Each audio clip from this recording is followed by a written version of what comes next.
Hello दोस्तों, polytechnic capsule के YouTube channel में आपका स्वागत है।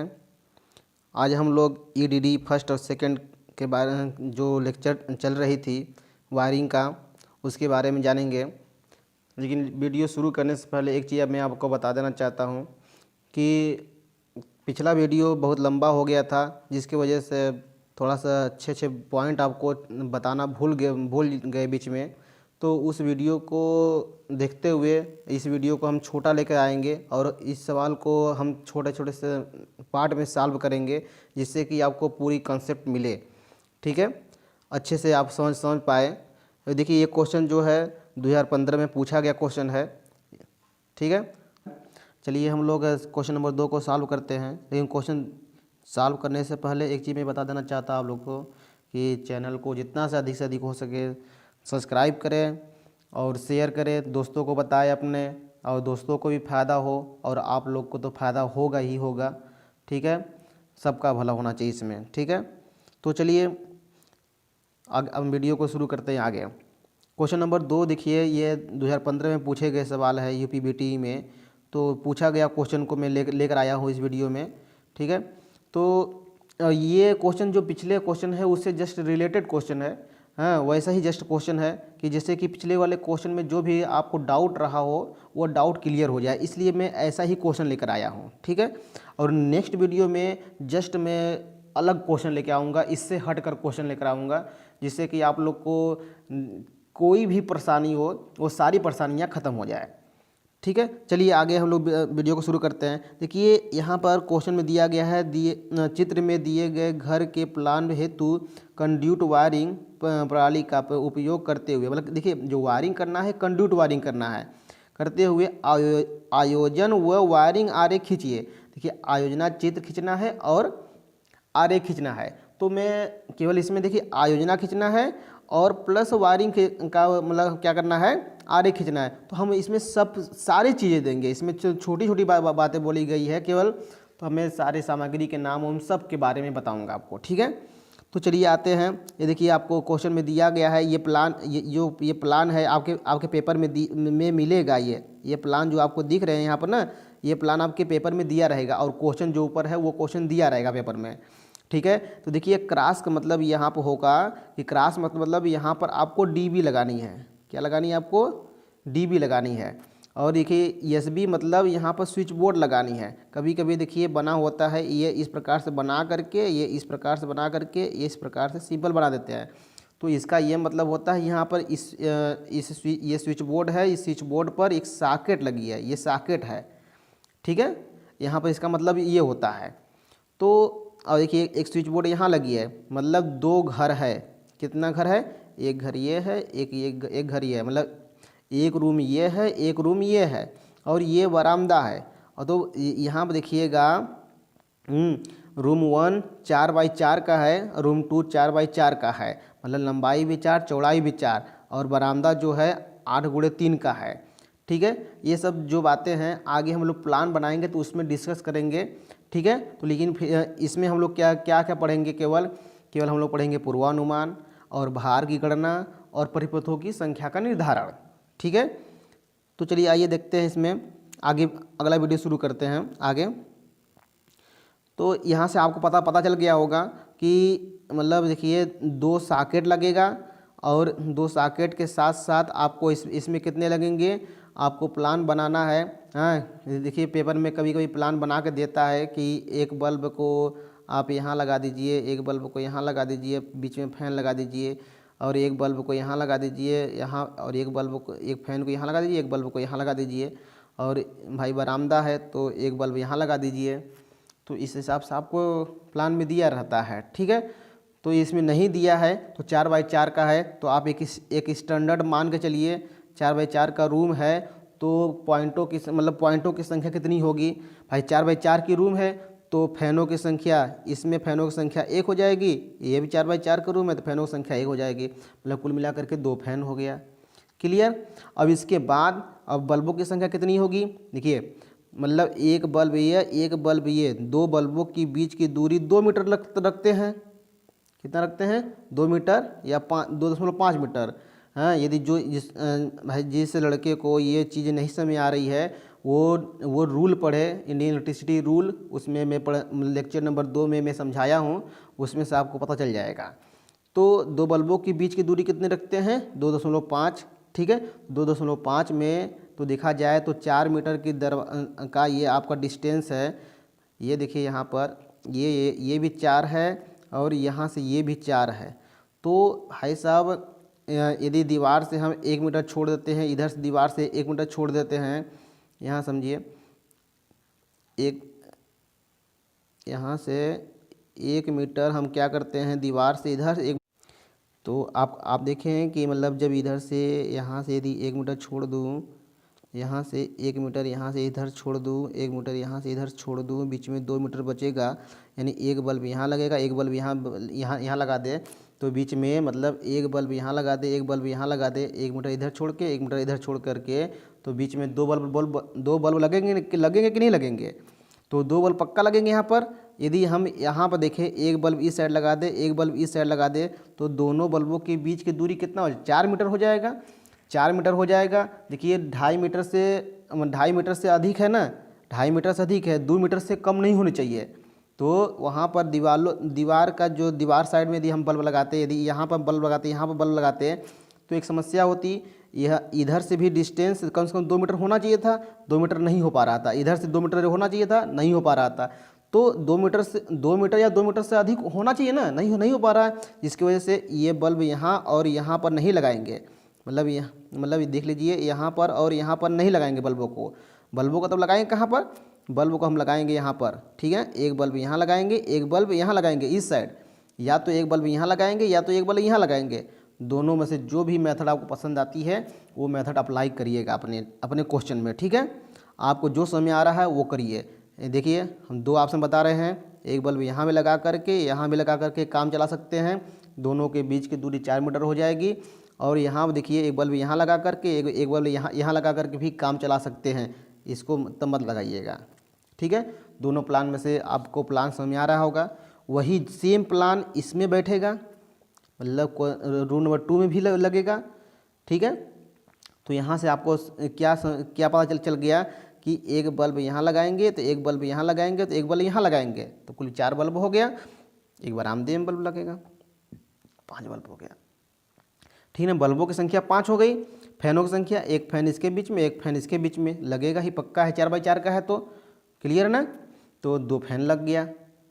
और बरामदे में देखिए फैन लगाते नहीं हैं, बरामदे में फैन लगाते नहीं हैं, इसलिए बरामदे में को हम छोड़ देंगे। ठीक है, बरामदे में क्या लगाते हैं? केवल बल्ब लगाते हैं उजाले के लिए। ठीक है, बरामदे में कोई बैठकर हवा नहीं लेता है, न सोता कोई है। ठीक है, इसलिए हम बरामदे में फ़ैन नहीं लगाते हैं। आजकल लोग फैशन है, फैशन के हिसाब से लोग लगाते हैं, वो अलग मैटर है, लेकिन हमारे रूल के अंतर्गत ये सब नहीं आता है कि बरामदे में हम फ़ैन लगाएं। ठीक है, तो चलिए आगे देखते हैं हम लोग इस सवाल को हल करते समय पूर्वानुमान के बारे में। पूर्वानुमान देखते हैं हम लोग। पूर्वानुमान में क्या होता है, कोई सबसे पहले क्या होता है कि हम लोग स्विच बोर्ड देखते हैं। स्विच बोर्ड कितना फर्श से कितना मीटर ऊपर लगाते हैं, जिसे हमारा ये स्विच बोर्ड लगाते हैं तो ये फर्श है तो फर्श से कितना ऊपर लगाते हैं, तो 1.25 मीटर ऊपर लगाते हैं। ये तो बताया गया पहले आपको।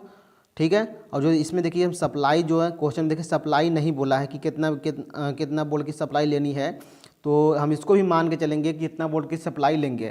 तो पूर्वानुमान में पहले ही बता चुका हूँ कि ये हम मानते हैं क्या क्या करना है हमको वायरिंग करते समय। तो हम मान के चलते हैं कि 220 वोल्ट का सप्लाई लेंगे हम। कितना सप्लाई लेंगे? 220 वोल्ट का हम सप्लाई लेंगे। और इसके साथ साथ हम क्या करेंगे, दूसरा पॉइंट में देखेंगे स्विच बोर्ड की फर्श से ऊंचाई कितनी होगी, 1.25 मीटर होगी। हम ये मान रहे हैं, ठीक है, ध्यान देते रहिएगा। और दूसरी बात की क्या होगा, दूसरी बात ये कही गई है कि फर्श से क्षैतिज रन कितनी होगी, 3.5 मीटर होगी। क्यों? क्योंकि कमरे की ऊंचाई फर्श से कितनी है, 4 मीटर है। ठीक है ना, आधा मीटर ऊपर छोड़ के करते हैं। हाँ, ये हमारा छत है, तो छत से आधा मीटर नीचे 0.5 मीटर क्षैतिज रन यहाँ होती है। फर्श से तो कितना बचा, 3.5 मीटर ना, वही बातें कही गई। ठीक है, तो अब अगली पॉइंट लिखा गया है 5वां पॉइंट, बल्ब की जगह हम लोग क्या यूज करेंगे, ट्यूबलाइट यूज करेंगे। कितने वाट की, 20 वाट की, सॉरी ट्यूबलाइट नहीं, CFL यूज करेंगे। ठीक है, CFL यहाँ पे यूज करेंगे हम लोग 20 वाट की। और यहाँ पे क्या है, फैन कितना का यूज करेंगे, 60 वाट का हम क्या यूज करेंगे, फैन यूज करेंगे। और 5 एम्पीयर सॉकेट कितना का यूज करेंगे, 100 वाट का यूज करेंगे, ठीक है। और वायरिंग का जो होता है हम लोग वो लूपिंग मेथड से इसमें करेंगे। और दीवार की जो मोटाई है उसको हम नगड़ मान के चलेंगे। और कंड्यूट की जो मोटाई है उसको भी हम क्या करेंगे, हाँ जो वायरिंग करेंगे हम कंड्यूट वायरिंग करेंगे। जैसे कि आप लोग को पता होगा PVC वायरिंग केपिंग केसिंग वायरिंग होती है। पिछले वीडियो में हम बैटन वायरिंग करके दिखाए थे। हाँ, इसमें हम कंड्यूट वायरिंग करेंगे। इसमें हम क्या करेंगे, कंड्यूट वायरिंग। देखिए सबका मेथड, चाहे बैटन वायरिंग करिए, चाहे कंड्यूट वायरिंग करिए, चाहे तो केपिंग केसिंग वायरिंग करिए, चाहे तो क्लिट वायरिंग करिए, चाहे कोई वायरिंग करिए, ठीक है। तो क्षैतिज रन की लंबाई सेम, मतलब जो पूर्वानुमान हम माने सब कुछ सेम ही रहेगा, उसमें कोई दिक्कत नहीं होगी। सारी चीज़ें वही रहेंगी, कोई कुछ बदलने वाला नहीं है, ठीक है। क्लियर बात में आ रही है, उसमें कुछ बदलना नहीं है। और यहाँ पर देखिए क्या है, फिर दीवार की जो मोटाई है उसको नगड़ मान लिए। कंड्यूट का कौन सा यूज करेंगे, पाइप, जो कंड्यूट पाइप यूज करेंगे। सॉकेट होगा स्विच बोर्ड पर लगाएंगे, कहीं अन्य जगह नहीं लगाएंगे, ठीक है ना। हाँ, कि नीचे लगा दें पावर सॉकेट के लिए, तो ऐसा कोई बात नहीं है। 5 एम्पीयर सॉकेट यूज करेंगे, ठीक है। ये पूर्वानुमान, देखिए ये सारी चीज़ें हम मान के चलते हैं। जितना हम माने हैं वो हम पूर्वानुमान में लिख लेंगे कि हम लोग ऐसे से काम करेंगे। मतलब कोई भी वायरिंग करने से पहले हम क्या मन में प्लान बनाए हैं, वह प्लान बना करके उसको एक लिखित जानकारी के लिए लिखना, वही पूर्वानुमान है। बात समझ में आ रही है। तो चलिए अब उम्मीद करते हैं कि ये पूर्वानुमान लिखने के लिए आपको समझ में आ रहा होगा कि पूर्वानुमान कैसे लिखते हैं, ठीक है। 10 पॉइंट में लिखवाया हूँ। यदि आप एग्जाम में 7-6 पॉइंट यदि आपको याद है तो आप लोग लिख सकते हैं, लिख देंगे उतना आपका काम हो जाएगा, ठीक है। चलिए अब ये देखिए परिपथों की संख्या का निर्धारण कैसे करेंगे। तो परिपथों की संख्या के निर्धारण के लिए हम लोग क्या करेंगे, हाँ, किस प्रकार से। तो देखिए यहाँ लिखा गया विद्युत बिंदु, तो विद्युत बिंदु के बारे में, और फिर उसके बाद संख्या लिखा गया, वाटेज लिखी गई है, कुल भार लिखा गया, धारा लिखी गई है। तो विद्युत बिंदु में पहली पॉइंट लिखा गया है CFL कितना, अभी ऊपर बताए थे हम आप लोग को कि कितना CFL, मतलब दो इसमें, ठीक है ना, दो इसमें और एक बरामदे में 5 CFL था। 5 CFL, देखिए 5 CFL है। कितने वाट का यूज करेंगे, पूर्वानुमान में लिखे थे हम लोग 20 वाट का यूज करेंगे, ठीक है ना। तो बताइए कुल कितने वाटेज हो गए, 100 वाट हुआ कि नहीं हुआ, ठीक है ना। 20 5 100, ये 20, ठीक है, और 5 का मल्टीप्लाई करेंगे 100 हो जाएगा। क्लियर भाई, कुल वाटेज। उसी प्रकार से फैन तो भाई 2 रूम था तो 2 रूम के लिए एक फैन, तो दो फैन हो गया। और 60 वाट का फैन लगाएंगे, पूर्वानुमान में लिखे हम ये पॉइंट नंबर 6 पर। और इसके बाद तो कितना होगा, 2 6 12, 120 वाट हो गया। और इसके बाद सॉकेट हो गया, 5 एम्पीयर सॉकेट यूज करेंगे। 5 एम्पीयर सॉकेट दोनों रूम में 5 एम्पीयर सॉकेट एक यूज करेंगे। तो 2 रूम है तो 5 एम्पीयर सॉकेट हो गया। तो भाई हम 5 एम्पीयर सॉकेट कितना का यूज करेंगे, यहाँ पर देखिए 5 एम्पीयर सॉकेट 100 वाट का, तो ये 100 वाट हो गया। तो 100 दूना के 200। अब इसको टोटल जोड़ देंगे, टोटल जोड़ेंगे तो कितना हो गया, 420 आ गया। अभी हम लोग पूर्वानुमान में ही माने थे कि 220 वोल्ट सप्लाई लेंगे, 220 वोल्ट सप्लाई लेंगे। तो आप देखिए I बराबर होता है P/V, तो यहाँ से जब I बराबर P/V होता है तो ये 420 बटे के 220 वोल्टेज, P पावर हो गया, 420 ये है यहाँ से, और 220 वोल्टेज हो गया। इसको हल करें 1.909 करके आएगा। तो इसको हम निकटतम निकाल के 1.91 लिख दिया, ठीक है, एम्पियर। इतना करंट आ गया। जब इतना करंट आ गया तो इतना करंट के कंडीशन में समझिएगा मेरी बातों को आगे। तो देखिए जो करंट का मान आ गया, तो करंट का मान आने के बाद हम लोग को सबसे पहले क्या ज्ञात करते हैं कि 2 चीज़ें हम लोग देखते हैं, ये पॉइंट और ये पॉइंट, मतलब संख्या, बिंदुओं की संख्या, और यहाँ पर कुल वाटेज भी देखते हैं। तो 420 वाटेज आया है और बिंदुओं की संख्या में 9 आया है।